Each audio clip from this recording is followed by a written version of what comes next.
I have heard stories of people being startled when they're being disrespectful in the property. Like a spirit has been known to kind of make itself known and just surprise them, sort of. Nothing aggressive though at all. It's more like somebody walking into the room and going, "Hey, what are you doing? Watch yourself." Right, exactly. So we've heard a couple stories like that.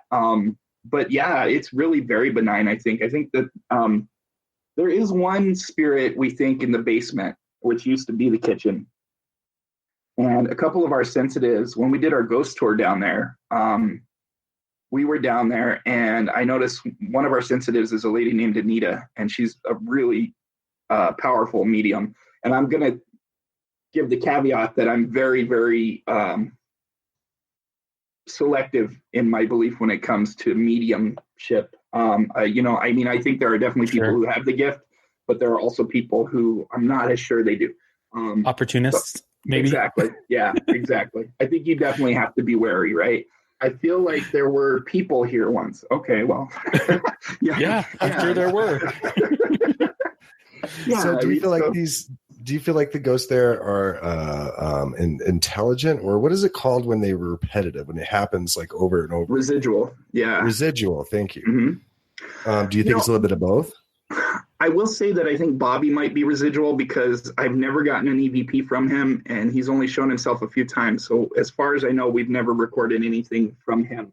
So I think he may be residual. I think he's down in the basement doing whatever it is he's doing. I'm not sure yet. I think Mrs. M is intelligent. I do think she's definitely intelligent because she has responded a number of times to things, and she tends to be the one people see when they're correcting behavior. So I'm pretty sure she is intelligent. The one in the basement, we're not too sure of. We think somebody may have died down there a long time ago of a head injury because that night, two of our sensitives and one of the guests who was there as just a tour member, all were holding their heads in the same spot down there, talking about feeling like a really severe headache and their eyes were hurting and stuff. Wow. So we think maybe somebody died down there of some kind of head injury. And that's the only one in the building that seems to be trapped. Like they may be somebody who has not been able to cross over yet.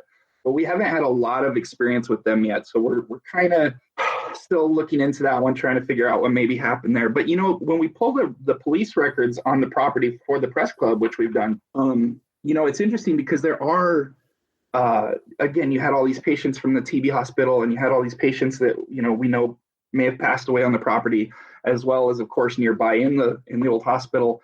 And then also there is all this history of the times when it was a home for indigent men, and it was a time when it was being, vacant, and we don't know who was staying there. But we do know that from some of the police reports, there were, as you would expect with vacant buildings, there were some people who would do, would take advantage of a space to squat and, do what they do.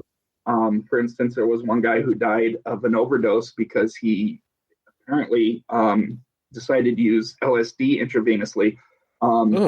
Yeah, that's an interesting choice. Wow, but choices.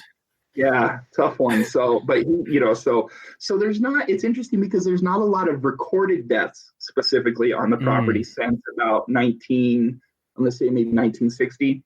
But before that, of course, you have to go back through all the microfiche, and it's like a lot harder to find. Sure. But we definitely know there's a lot of deaths. So it's really kind of interesting because it's like, on the one hand, you would almost expect more activity than you see. But on the other hand, definitely the spirits that are there are pretty mellow. I will add, there's a story that I heard from one of the members once as well about he was sitting in one particular part of the building, and, there's these old gas radiators in the building, right? Mm-hmm. And he was watching. He said he was sitting there for, I think, like an hour roughly, for quite a while. And he was sitting there, and he said he was just watching these spirits of children, like 3 or 4 different young spirits, children spirits, running back and forth across the room, and they would like run over and touch the radiator and then run back. And he watched this for a while. So, it's very possible too that there are entities in there that just aren't always there, that aren't always present, or maybe wander in or something. So it's interesting, when you get a spot with that much history attached to it, it can become sort of a magnet, I guess, in a way. Sure. So it's definitely interesting. I don't know, Lydia, you want to add anything to that about your experiences with what we've seen there?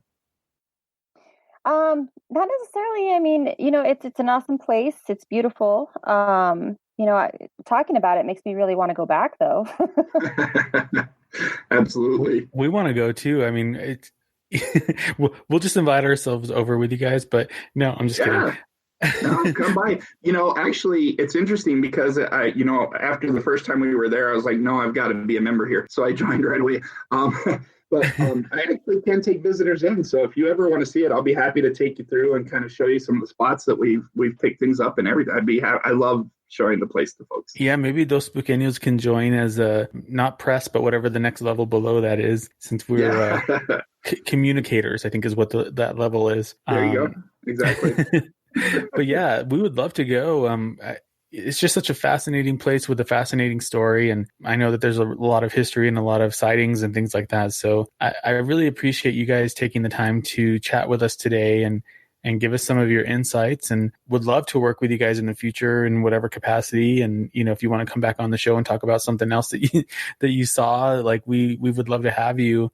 But I want to just say before we wrap up, is there anything else you want to add or anything else you want to say to the listeners? So if they want to talk to you guys or communicate with you, I know you have your website and all of that, but anything else you want to add? Yeah, thank you. And thank you again for having us on. It's been a lot of fun. I will say definitely do feel free to reach out to us, whether you have something going on you're looking for answers to, or you just want to talk about the paranormal. Maybe you have some questions.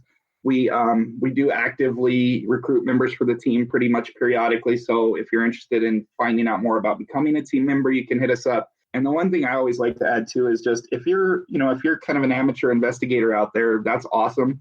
But please do respect the properties that you're going on. Don't always get permission. Always get permission first.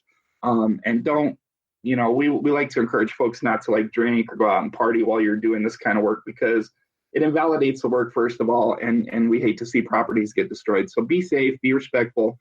And yeah, please feel free to hit us up anytime. We love to talk to people. Awesome. Thank you, guys. Thank you so much. We really appreciate your time. And for all of our listeners, to summarize what Zach just said, don't be a douche. Exactly.